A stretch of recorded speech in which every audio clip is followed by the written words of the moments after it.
وَأَلْقَى الْأَلْوَاحَ وَأَخَذَ بِرَأْسِ أَخِيهِ يَجُرُّهُ إِلَيْهِ قال ابن أم إن القوم استضعفوني وكادوا يقتلونني فلا تشمت بي الأعداء ولا تجعلني مع القوم الظالمين۔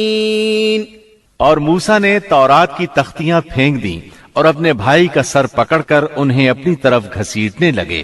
ہارون نے کہا، اے میرے ماں جائے، ان لوگوں نے مجھے کمزور سمجھا اور قریب تھا کہ مجھے قتل کر ڈالتے، تو تم دشمنوں کو مجھ پر ہنسنے کا موقع نہ دو اور مجھے ان ظالموں میں مت شمار کرو۔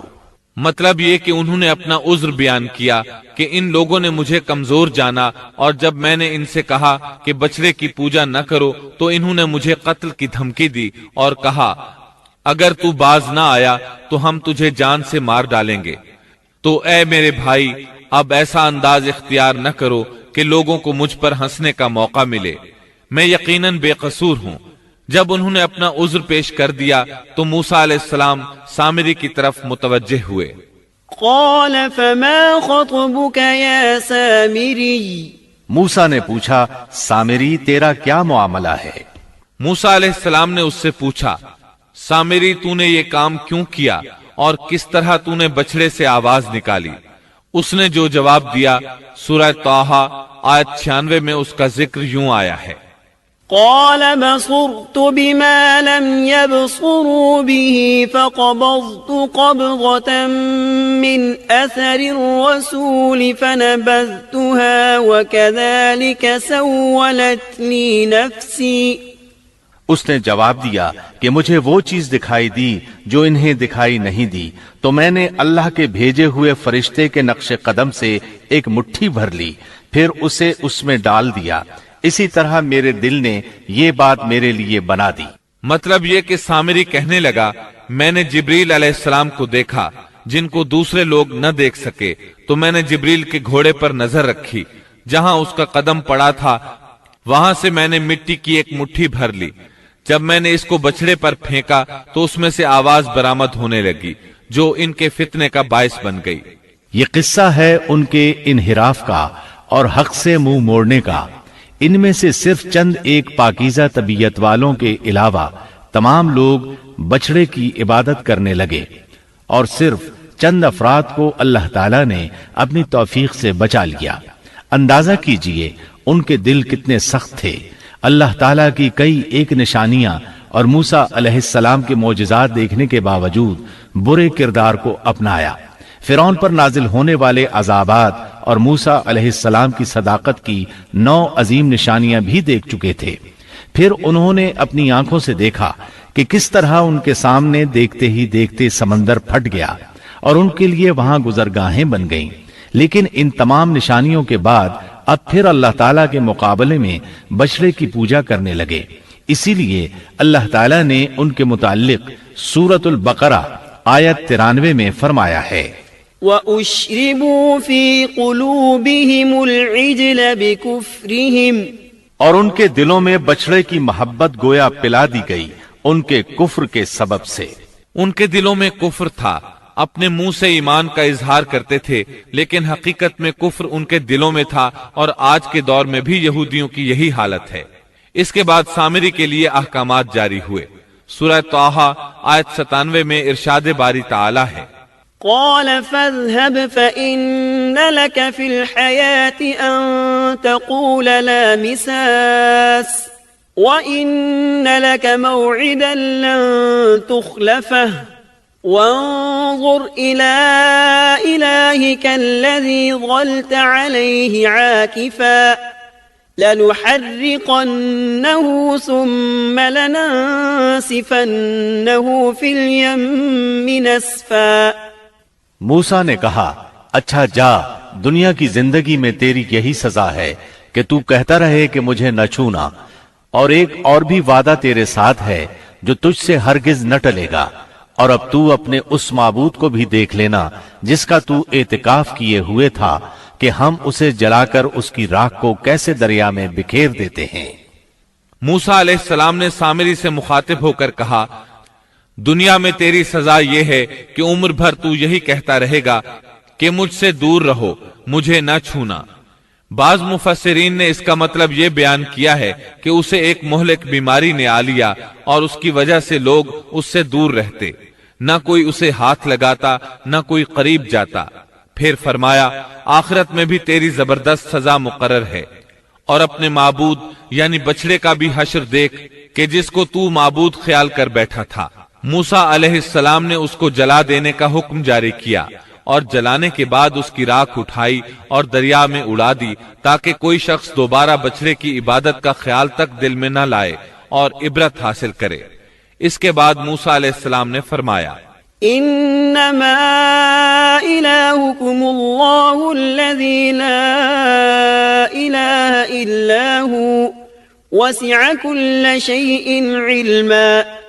اصل بات یہی ہے کہ تم سب کا معبود برحق صرف اللہ ہی ہے، اس کے سوا کوئی عبادت کے لائق نہیں، اس کا علم تمام چیزوں پر حاوی ہے۔ پھر موسیٰ علیہ السلام نے اللہ سے دعا کی، قال رب اغفر لی ولأخی وادخلنا فی رحمتک وانت ارحم الراحمین۔ موسیٰ نے کہا کہ اے میرے رب، میری خطا معاف فرما اور میرے بھائی کی بھی، اور ہم دونوں کو اپنی رحمت میں داخل فرما، اور تو سب رحم کرنے والوں سے زیادہ رحم کرنے والا ہے۔ اس کے بعد اللہ تعالیٰ نے بچڑے کے پجاریوں کے بارے میں احکامات نازل فرمائے۔ ان کا ذکر سورۃ الاعراف آیت 152 میں ہے۔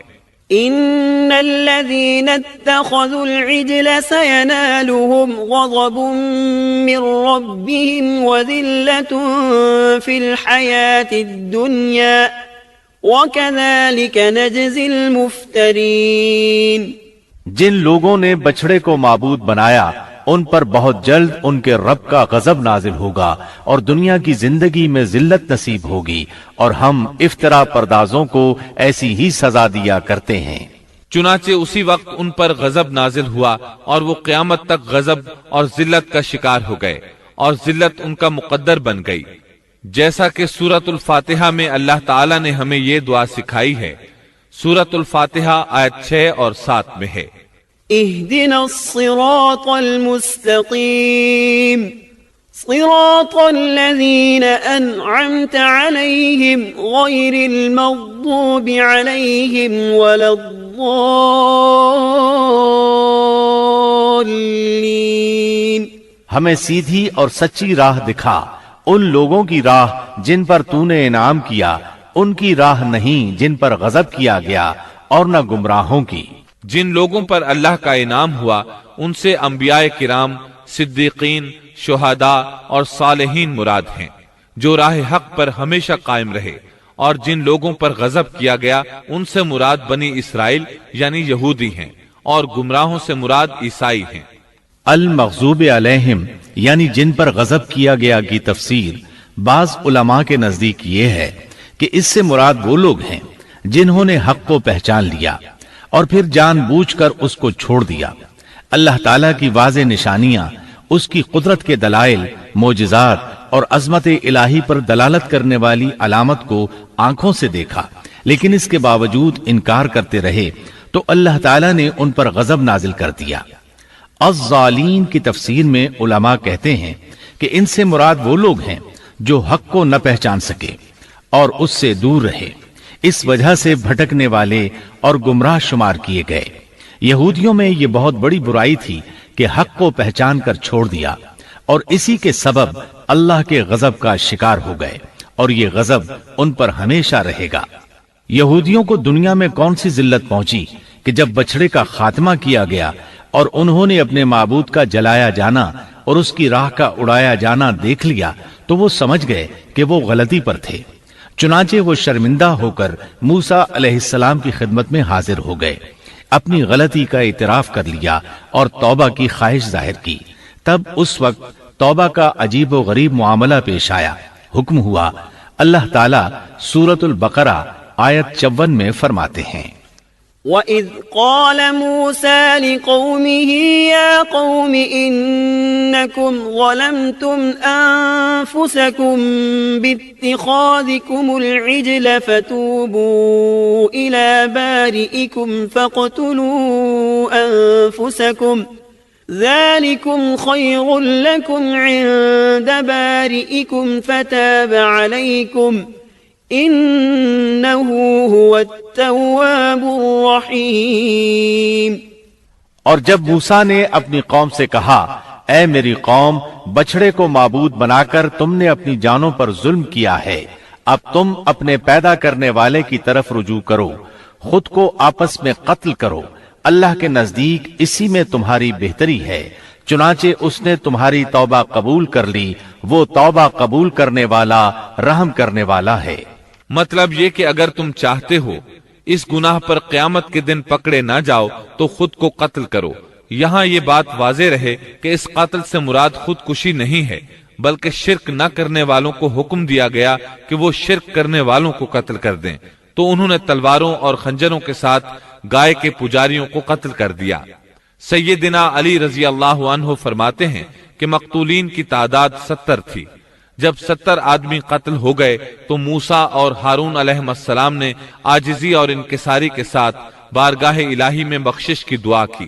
اللہ تعالیٰ نے اپنے برگزیدہ بندوں کی دعا قبول فرمائی اور مقتولین کو معاف فرما دیا اور باقی ماندہ لوگوں کو بھی بخشش سے نوازا۔ حقیقت میں یہ سزا اگرچہ سخت تھی اور بھائی کا بھائی کو قتل کرنا ایسا ہے جیسے اپنے آپ کو قتل کرنا، لیکن یہ سزا ان کی ضدی، ہٹ دھرم اور سرکش طبیعت کے لیے انتہائی مناسب تھی، تاکہ وہ برائیوں سے بچنا سیکھیں اور اپنے گناہوں کا کفارہ ادا کریں۔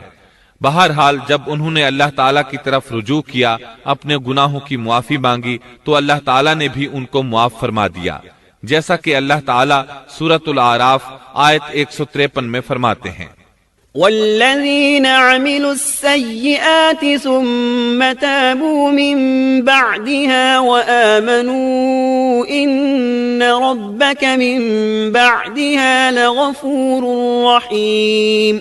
اور جن لوگوں نے گناہ کے کام کیے پھر اس کے بعد توبہ کی اور ایمان لے آئے تو تمہارا رب اس توبہ کے بعد گناہ معاف کر دینے والا اور رحمت والا ہے۔